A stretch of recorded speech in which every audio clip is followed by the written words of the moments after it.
यहाँ चाहिँ बाबा र माइला बाबा दुईजना दाजुभाइ मिलेर मकै छोडाउँदै हुनुहुन्छ। आजकल त 1000 रुपियाँ मेसिन पाउने रहेछ, हाल्यो फनफन गरिदियो भइहाल्ने।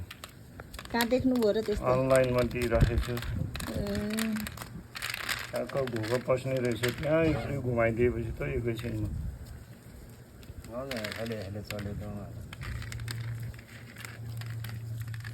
डिजाइन डिजाइनको निकाल्यो होला नि। यो परतभरिको मकै यहीँ रोपेको बारीको, अनि यहाँ एक पाउ मकैको यत्रो निस्कियो। यो पनि हो 1 पाउभित्र पर्छ। यति सबै 1 पाउ मकै रोप्दाखेरि आएको मकै रे। अलरेडी खायो भने हरियो मकै। हरियो मकै खानुभयो रे।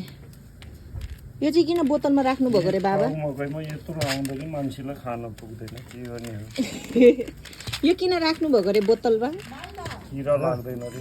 किरा लाग्दैन रे।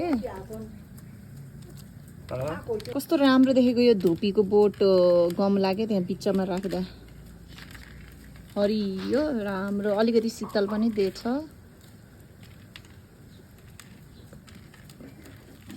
हातै ठेला उडाउँछ यो मकै छोडाउँदा।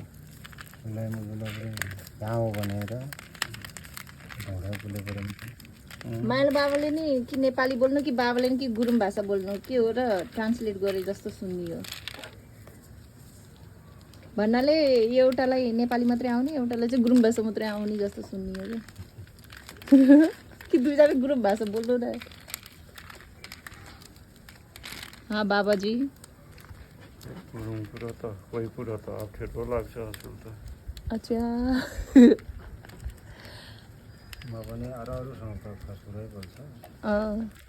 अरू मान्छे फेरि गुरुङ पुरै गइहाल्छ कि। Thank you for watching.